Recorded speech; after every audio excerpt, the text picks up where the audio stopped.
이번 영상에서는 도치에 대해서 공부해 보겠습니다. 지금까지 앞에서부터 순서대로 영상을 보신 분이 있으시다면 1형식, 2형식을 했으면 3형식을 할 차례 아닌가? 이렇게 생각하실 수가 있어요. 네, 맞습니다. 그런데 왜 갑자기 도치를 설명하느냐? 사실 도치라고 하는 게 매우 어려운 문법 중에 하나예요. 하지만 우리가 지금까지 겨우 1형식과 2형식 두 개밖에 공부 안 했지만 그 간단한 두 가지만 잘 이해했으면 어려운 도치도 이해할 수가 있기 때문에 이렇게 영상을 제작하게 되었습니다. 앞에 영상을 안 보셨더라도 도치 영상을 클릭하셨다는 건 모든 문장은 주어로 시작을 하고 그 뒤에는 주어를 설명해 줄 수 있는 동사가 와야 된다는 걸 이미 알고 계시다는 의미가 될 겁니다. 그런데 영어 공부를 하다 보면 주어 동사 순서가 아닌 동사 주어 순서로 된 문장을 간혹 볼 수가 있는데요. 우린 이걸 도치라고 합니다. 하지만 아무 때나 주어 동사 순서를 바꿔서 쓰면 문법이 엉망이 되겠죠? 그래서 도치를 하기 위해서는 조건 3가지가 필요합니다. 비읍, 비읍, 비읍. 첫 번째 비읍은 보어입니다. 이 형식에서 공부했듯이 My cats are cute. 이 문장에서 cute는 보어입니다. 보어는 왜 이름이 보어였었죠? 보어라고 하는 건 동사가 설명을 다 못한 주어의 상태를 보충 설명해 준다고 했습니다. 예문에 보시는 것처럼 주어 동사 내 고양이들이 다만 가지고 말이 안 되죠. 그래서 고양이의 상태를 보충 설명해 줄 수 있는 큐트라고 하는 보어가 있어야 비로소 내 고양이들이 귀엽다라고 해서 문장이 완성이 되는 거죠. 그렇기 때문에 보충해주는 보어가 문장 앞으로 나가면 설명 능력이 부족한 동사가 보충을 받기 위해서 따라서 앞으로 나갑니다. 그래서 귀엽이라고 하는 말과 다라고 하는 말이 만나서 귀엽다 이렇게 되는 거죠. 여러분들이 많이 보셨을 아디다스의 슬로건 Impossible is nothing 이 문장이 보어가 앞으로 와서 도치가 된 가장 대표적인 예시인데요. 그냥 보기에는 is가 동사니까 그 앞에 있는 impossible이 주어처럼 보이는데 많이들 아시다시피 impossible은 불가능한이라고 해서 형용사입니다. 형용사니까 주어가 될 수가 없겠죠. 왜냐하면 주어 자리에는 명사만 온다고 했으니까요. 그럼 주어는 누구냐? 뒤에 있는 nothing이 주어입니다. 그래서 원래 문장은 nothing is impossible 이거였습니다. 아무것도 불가능한 것은 없다. 하지만 보어인 impossible을 문장 앞으로 보내고 보어가 앞으로 나가면 설명 능력이 부족한 is가 따라서 앞으로 나가는 겁니다. 그러면 주어는 자동적으로 뒤로 밀리겠죠. 이렇게 되면 해석이 불가능이라는 건 아무것도 아니야. 불가능이라고 하는 건 없어. 이런 의미가 돼요. 그리고 다음 영상에서 추가 설명을 드리겠지만 impossible 같은 보어가 문장 앞에 나가면 강조하는 느낌을 전달할 수가 있습니다. 그래서 다른 거 말고 불가능? 아무것도 아니야. 이렇게 impossible을 강조할 수가 있습니다. 두 번째 비읍은 부사입니다. 그 중에서 장소를 나타내는 부사인데요. 화면에 보시는 문장 My cats are on the table 이 문장은 주어 동사 내 고양이들이 있다 이것만 가지고 말이 됩니다. 고양이들이 있어 말이 되죠. 말이 된다는 건 on the table은 문장 형식에 영향을 안 주는 부사라고 하는 의미가 될 거예요. 그런데 부사의 특징 세 가지 중 하나가 부사는 명사와는 안 친하고 다른 것들과 친하다는 거였습니다.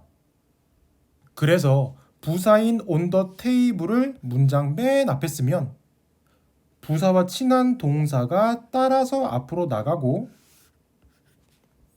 부사와 친하지 않은 명사이자 주어인 my cats는 부사에서 멀리 떨어뜨려서 이렇게 쓰게 됩니다. 쓰고 보니까 on the table are my cats 이렇게 주어 동사의 순서가 바뀌었죠. 그런데 여기서 하나 조심하실 것은 동사를 is를 쓰면 안 됩니다. 얼핏 보면 앞에 on the table이 있기 때문에 테이블이 주어처럼 보여서 단수인 is를 쓸 것 같은데 여기서 주어는 뒤에 있는 my cats가 주어였었죠. 그래서 그거에 맞게 비동사도 is가 아닌 are이라고 써주셔야 됩니다. 그런데 이렇게 말씀을 드려도 어떤 게 주어인지 헷갈리시는 분들이 있으실 겁니다. 왜냐하면 대부분의 문장은 주어 동사로 시작하기 때문에 그냥 보기에는 주어가 테이블처럼 보이죠. 하지만 테이블이라고 하는 명사 앞에는 on이라고 하는 전치사가 있죠. 이전 영상에서 말씀드렸듯이 전치사와 명사가 합해지면 부사가 된다고 말씀을 드렸습니다. 그런데 주어 자리에는 명사만 온다고 했었죠. 형용사나 부사는 올 수가 없고요. 그래서 전치사와 명사가 합해진 부사 형태이기 때문에 동사 왼쪽인 주어 자리에 있지만 주어가 될 수 없습니다. 그리고 또 부사는 부수적인 존재이기 때문에 생략을 해도 별 상관이 없다고 말씀을 드린 적이 있습니다. 그런데 주어라면 이렇게 쉽게 생략될 수는 없어요. 왜냐하면 주어는 문장의 주인공이기 때문에 함부로 없앨 수가 없는 거죠. 영화에서도 주인공은 끝까지 살아남잖아요. 물론 모든 전치사와 명사가 만난다고 해서 부사가 되는 건 아닙니다. 왼쪽에 있는 것들처럼 전치사와 명사가 합해져서 형용사 역할을 하기도 하고 오른쪽에 있는 것들처럼 전치사 뒤에 명사가 아닌 형용사가 와서 부사 역할을 할 수도 있습니다. 하지만 전치사와 명사가 합해지면 부사가 된다라고 생각을 하면 영어가 조금 더 쉬워진다고 말씀을 드렸었죠. 아마 도치가 익숙하지 않은 분들도 there is, there are 또는 here is, here are 같은 표현을 보신 적이 있을 겁니다. 이때 there이나 here은 여기, 저기라고 하는 의미로 장소를 나타내는 부사이고 부사기 때문에 큰 의미가 없어서 동사는 그 뒤에 있는 명사에 맞춰서 써야 됩니다. 펜이 하나 있으니까 is를 썼고 사람들, 여러 명이니까 비동사 are를 쓴 거죠.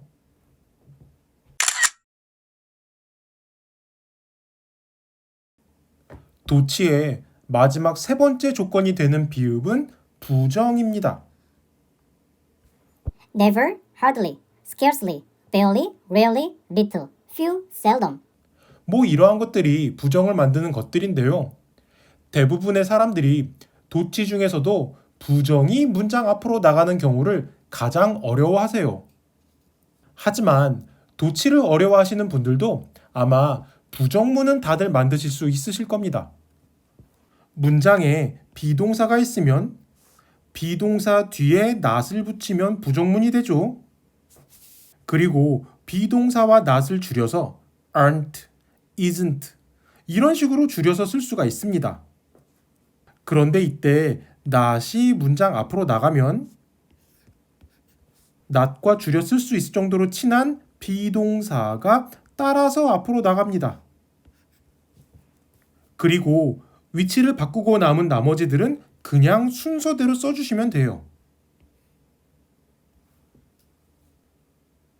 그럼 문장에 일반 동사가 있으면 부정문을 어떻게 만들죠?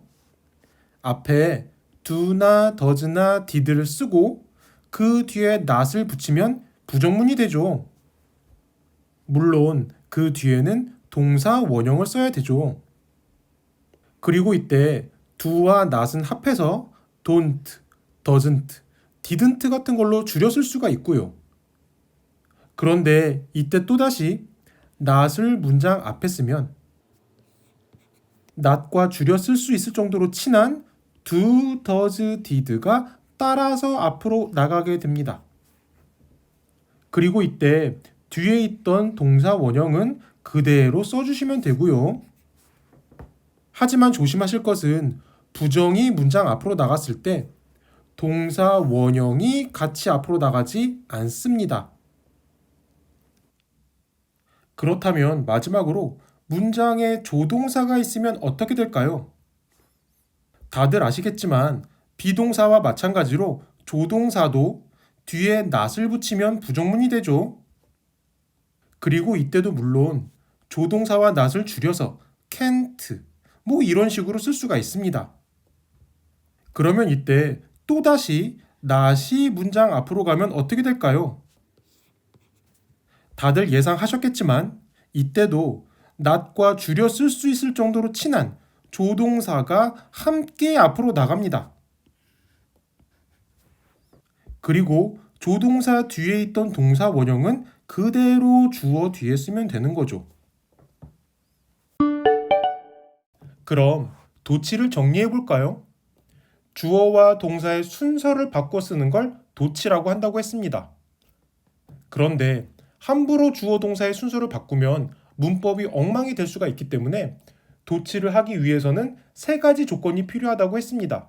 비읍, 비읍, 비읍. 그 중에서 첫 번째 비읍은 보어였습니다. 보어가 문장 앞으로 나가면 동사가 따라서 앞으로 나간다고 했었죠. 왜냐하면 동사가 보어의 보충을 받기 위해서. 두 번째 비읍은 부사였습니다. 부사가 앞으로 나가면 자신과 친한 동사가 따라 나가고 부사와 친하지 않은 명사인 주어는 뒤에 쓴다고 했었죠. 마지막은 부정이었습니다.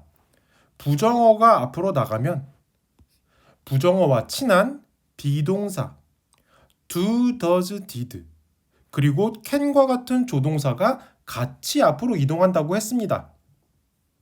그러면 문제를 좀 드려볼 텐데요. 도치가 워낙 어렵기 때문에 오히려 문제를 많이 드리겠습니다. 연습 많이 하시라고. 이번에도 정답은 화면 아래에 올려드릴 텐데요. 혹시 정답을 보셨는데도 이해가 안 되시는 분들은 댓글로 질문하시기 바랍니다.